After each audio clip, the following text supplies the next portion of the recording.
Gary, it was weird as I was sitting there at the Ben McCollum presser here a couple of weeks ago, hearing him talk about his admiration for your teams, for Dr. Tom's teams, and for Chris Street. I mean, he was just an avid Chris Street guy.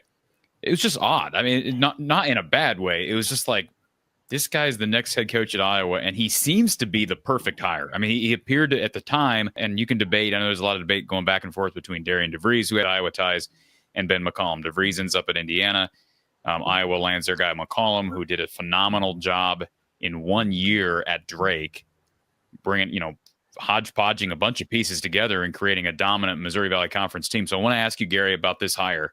I'm sure you think it's a slam dunk hire. Everybody says this guy's just a basketball savant. It doesn't sound like you know Ben personally, but just your early thoughts here a few weeks into the Ben McCollum era. Yeah, I think it's terrific. I really appreciate his appreciation of the history of Iowa basketball. There's a lot of storied history, and he's aware of it and embraces it. And I really like that. And I think the fans will love that because they're diehard Hawkeye fans that appreciate that. To win 31 games at any level, I don't care what it is. And the Valley's a tough I think the Valley is very appreciated, but the Valley's tough. But like you said, Coach, to win 30 games anywhere and to do it with 4 D2 guys, is a great feat. Yeah. I talked to Zach Morley, played for us at Wisconsin. He knows Ben pretty well. They're from the same, his hometown is where the D2 school is located. And Zach's got nothing but great things to say about him as a person and as a coach. And he was thrilled to see him get that position. And I think he'll do a great job. He's got his work cut out for him, obviously, but I think it's a real good hire. AC, sounds like maybe you feel the same way. Slam dunk hire. Yeah, I think that's. I think it fits. It checks all the boxes, as they say. So yeah. And we were talking before you two hopped on here, Gary, that you expect with any coaching change, especially the guy who's been here 15 years. Not that has any real impact on the guys that decided to leave that could have returned. But you lose Freeman, you lose Harding, you lose Dix. You were going to lose Peyton already. You lose Price to Nebraska. You lost a guy in Mulvey who played some, Bronze who played some. Then you lose Traore to the portal. So you basically lose everybody. We haven't heard anything official on Carter Kingsbury. So I would expect that he is going to be retained.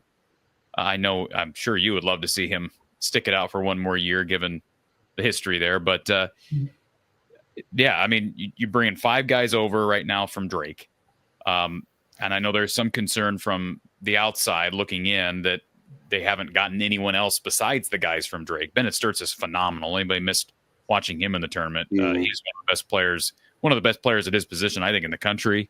And we'll see how he can do on a night in, night out basis at this level.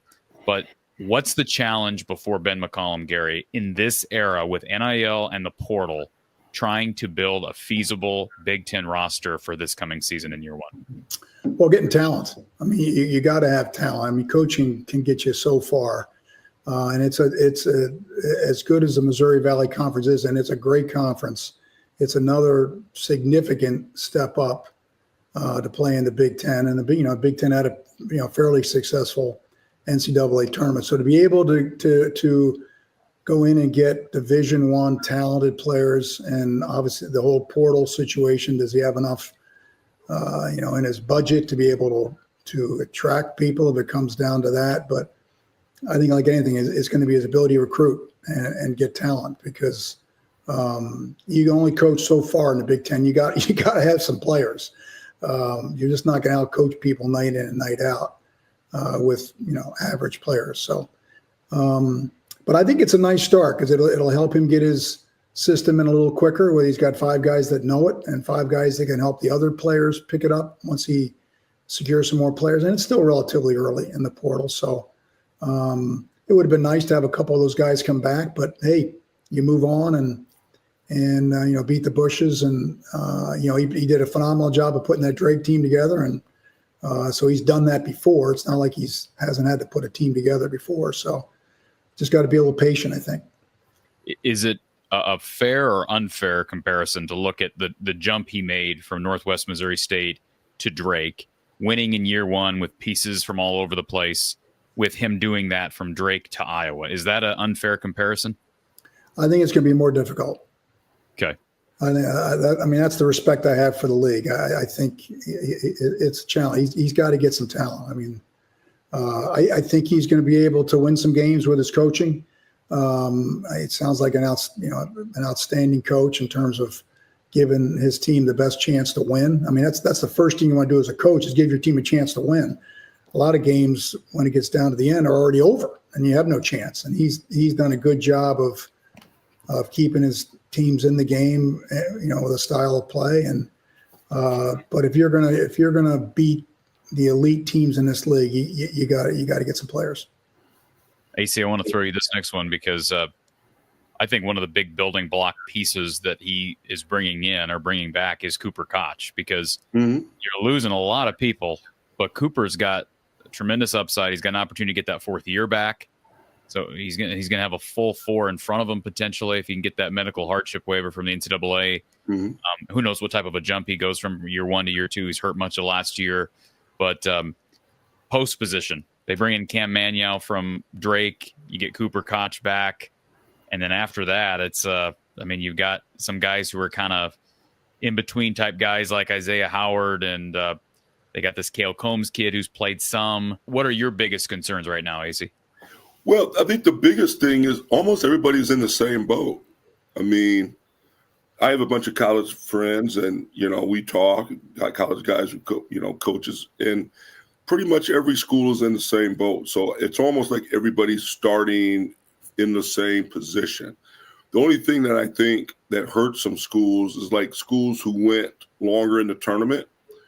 They can't recruit in the portal or out of the portal because they're playing in the tournament, right? And so what I'd like to see what the NCAA do at some point is to mandate that day where everybody starts equally, so everybody has a fair shot, instead of, guys can go and get in the portal early, and then you don't have to worry about the tournament or playing in the Crown or playing in the NIT or playing in the CBI.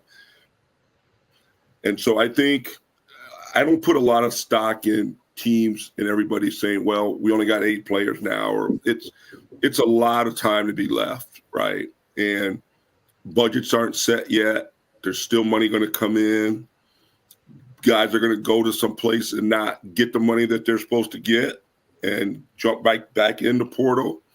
So I don't think it's all or nothing now. I think there's a lot of teams in the same. I mean, there's teams worse than Iowa. I mean, I heard the other day Indiana doesn't have anybody coming back.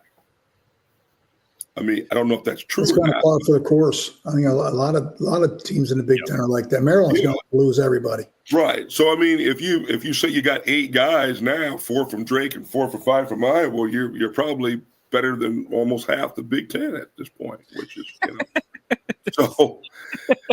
I mean, it is what it is. I mean, it's the Wild Wild West, right? It's like the Oregon Trail, right? This is you get on the horse and hope you get there, but it's not going to be an easy journey for anybody. Yeah, certainly not. And one thing about Ben McCollum, I think it's fair to say he has been able to maximize talent. Yeah. To this point. Now, Gary, like you said, hasn't done it at the Big Ten level